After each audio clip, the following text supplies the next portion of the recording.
So let's talk a little bit about operant conditioning, right? Um, we covered classical conditioning in the last week, and this week we'll be focused on a different form of learning. Okay? So here we'll start off by just showing you some images of a puzzle box, right? This one's used with cats. There are others with mice and rats and various animals. But these were constructed by Edward Thorndike, the psychologist. You see pictured in your bottom right. And in operant conditioning, we're using rewards and punishments to train learning. And again, same type of definitions that we were looking at before. So we're looking at some form of enduring learning, okay, and behavioral changes. So there's a video that follows this. The audio is very poor, but it has a good depiction of some of these puzzle boxes and how the cats would kind of work through them, getting very frustrated and anxious the first few times, learning how to work the lever, getting their reward when they get out. And you can test and identify learning as such.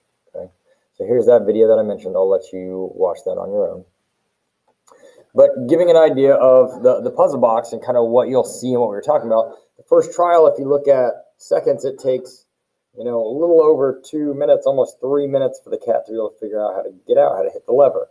And then as the trials go on, you see how it stabilizes at the back end really quick. What that does is that graph, this chart, shows learning, right? This shows you that the cat has understood how to work that box to be able to get out and get the food, get the reward. Okay. So we see the same thing here. We see the steep learning, the shallow learning, different ways and paces at which the learning takes place. If it's steep, it's something that is a struggle, and then boom, it clicks and you got it. Shallow learning is something that's kind of more procedural, that they'll have to kind of learn steps as to how to complete that task, change that behavior. So let's first start by talking about reinforcements. Okay. So when we're talking about reinforcements, we've got both positive and negative reinforcements. And reinforcements, as the definition implies here, is said to occur when the stimulus follows a operant, right, and increases the likelihood that the operant, or we can use behavior, is being repeated. Okay, so over here, I really love the cartoon on this side because that is true to my life. But the positive reinforcement means involves when it follows the behavior with something that they like, right? A response is strengthened by getting a reward. So for instance, here you've got in the cartoon a little child who gets to sleep with their bed, sleep in their parents' bed, and you can read the little caption that, oh, I should wake up crying in the middle of the night more often. So little kids are really good at this stuff. They'll throw fits, or they'll try stuff and see what works, what they can get away with, and if it works, they can get away with it. Oh, guess what? They're going to do it again. Right? So remember that next time you're babysitting. And then negative reinforcement, right? This involves the operant that is a removal of something.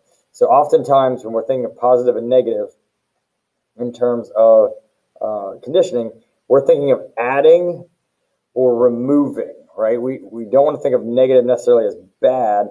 We want to think it as removing something. Right? Response may be strengthened by something being subtracted. And that usually involves escaping something you don't like or avoiding it. For instance, if we're talking about getting in your car and the seatbelt alarm going off, you're going to escape it by buckling your seatbelt. Right? That's how you get away from it. Or you're going to avoid it by not getting in a car. Okay, so that's how you'll learn to deal with that. Okay.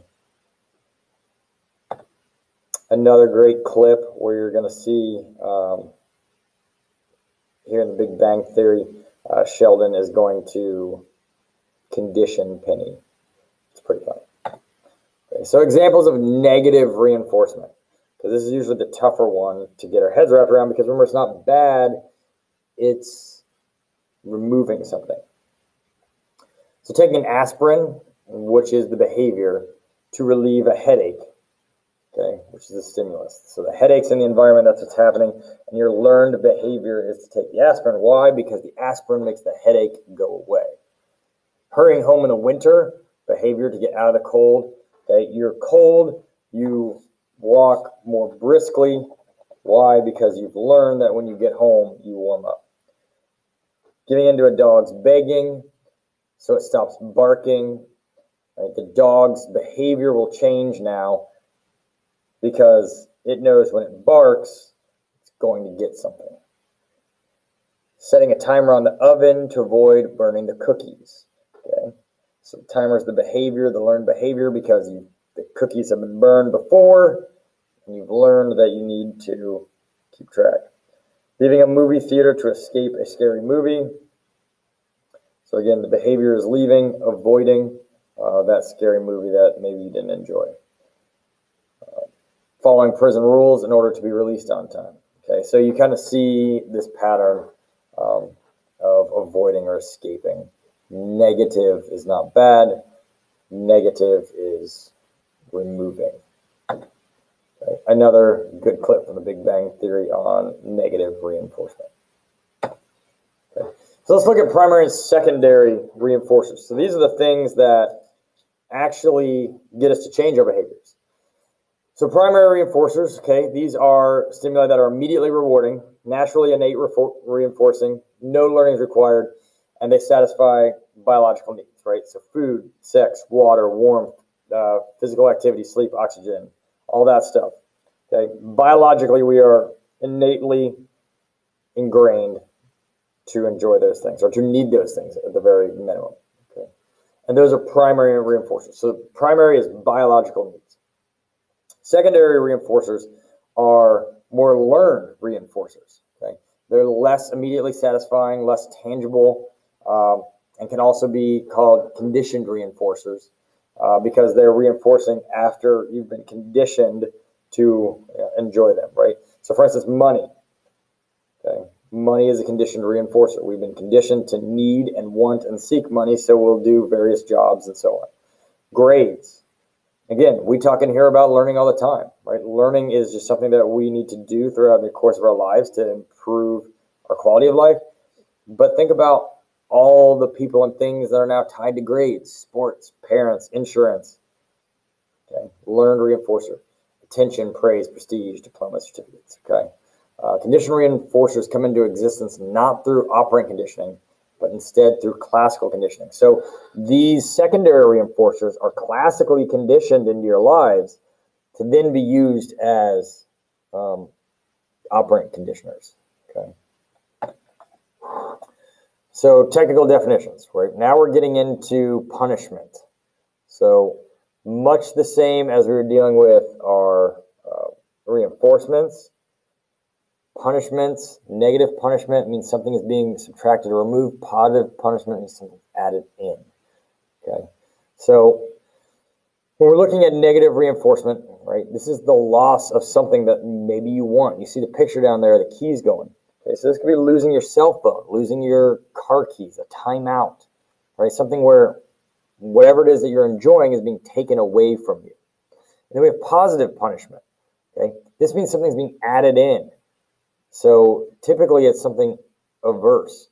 So you'll see kind of the belt there. So maybe they're getting spanked. Okay, maybe they're being forced to do extra labor or chores.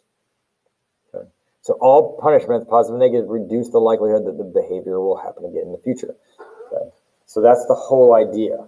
So then some other things come into question that we can talk about later, like say prison sentences.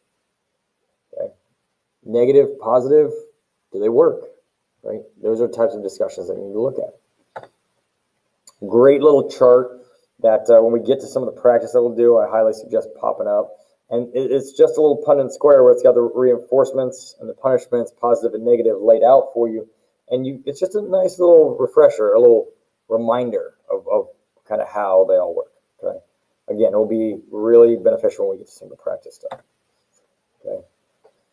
So some things to think about, when using punishment. This is more just some added information stuff. So one, punishment in itself does not teach alternate acceptable behavior. Meaning just by punishing somebody doesn't mean that they learned from it. You follow me on that? So just because you hit somebody, for a spanking, doesn't mean they know why. Same thing with a timeout or whatever. So you actually still need to do some teaching and explaining, right, and working through it. And hopefully you pick, methods of punishment that fit the crime. Punishment works only when applied consistently. So making sure that, say, in the future when you have children with your spouse, your partner, that you're on the same page and you know how to kind of enforce and what you want and how you allow it and so on. Severely punished individuals may attempt to leave the environment. So you get this a lot with abuse, right? So you get children that are maybe abused in their household, and you couple that with the first one, they don't understand why they're always getting abused, and they leave, right? Because there's been no teaching, they don't understand how to escape that punishment.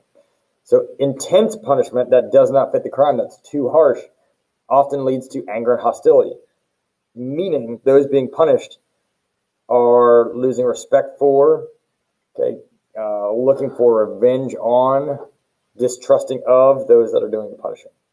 Punishment may not be understood. Again, that goes back to the first one. So many times explanation and scaffolding of that punishment is necessary for learning. Punishment may be imitated as ways to solve problems and conflicts. And we talked about those aspects of psychology that are counterintuitive. Remember, one of them was children that were abused are more likely to abuse their children. Again, here we are. Punishment may be imitated. They don't know any different.